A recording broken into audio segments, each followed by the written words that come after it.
قرآن پاک کی حفاظت کا ذمہ اللہ نے خود لیا ہے، اس کا مطلب کیا ہے؟ اس کا مطلب سیدھا سیدھا ہے کہ اللہ تبارک و تعالیٰ نے قرآن کی حفاظت فرمائی، اس کو کوئی چینج نہیں کر سکتا، اس میں کوئی تبدیلی نہیں کر سکتا، اس کا کوئی زبر زیر پیش بھی تبدیل نہیں کر سکتا۔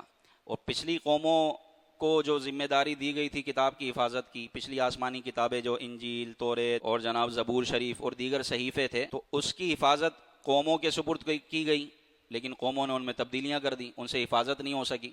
لیکن قرآن پاک اللہ تبارک و تعالیٰ نے اس کی حفاظت خود لی، تو لہذا قیامت تک قرآن ویسے ہی رہے گا جیسا کہ نازل ہوا ہے، اس میں کوئی تبدیلی۔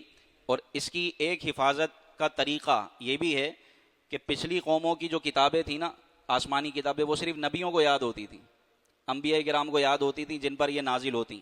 عام لوگوں کو یاد، قرآن کا یہ اعجاز ہے کہ اس کے قرآن پاک کی برکت یہ ہے کہ مسلمان کا بچہ بچہ اس کو یاد کر لیتا ہے۔ یہ بھی اس کی حفاظت کا ایک طریقہ ہے کہ قرآن بچہ بچہ یاد کر لیتا ہے، تو یوں یہ سینوں میں محفوظ ہے۔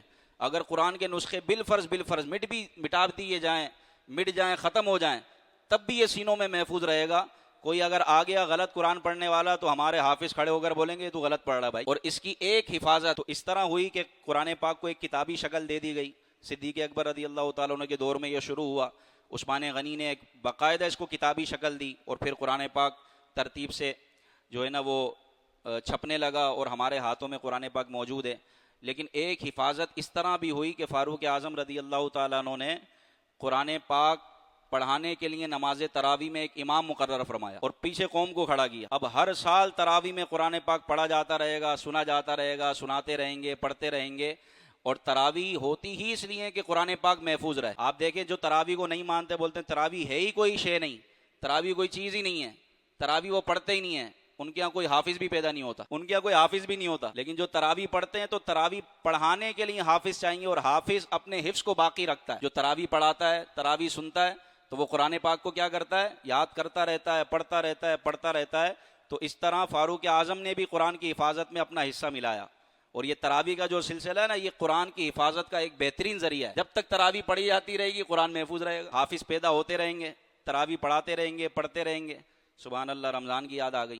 کیا نیند اور اونگ سے وضو ٹوٹ جاتا ہے؟ نیند ایسی غفلت کی آئی، بندہ بالکل گر گیا زمین پر، یعنی بیٹھا ہوا تھا، اب اس کو ایک ایسا جھونکا آیا کہ وہ یا تو گر گیا یا اس کی سورین زمین سے اڑ گئی، تو اس صورت میں وضو ٹوٹ جائے گا۔ اسی طرح وضو تھا کسی کا، وہ لیٹ کے سو گیا، تو نیند سے وضو ٹوٹ جاتا ہے۔ ہاں اونگ آ رہی ہے، ایسے ٹیک لگا کے بیٹھا ہوا ہے، جم کے بیٹھا ہوا ہے، اونگ آ رہی ہے، صرف وہ یوں ہل رہا ہے لیکن گر نہیں رہا، اس کی سورین جمی ہوئی ہے، یعنی جم کے بیٹھا ہوا ہے ٹیک لگا کے، تو اس سے وضو نہیں ٹوٹتا۔ یا تو وہ اتنی نیند اس پر غالب آ گئی کہ وہ گر گیا اور وہ سورین یعنی بیٹھنے کی جگہ زمین سے اڑ گئی، تو اس صورت میں وضو ٹوٹ جائے گا۔ یا جناب وہ لیٹ کے سو گیا، تو اب یہ سونے سے وضو ٹوٹ جاتا ہے، اب اس کو وضو کرنا پڑے گا۔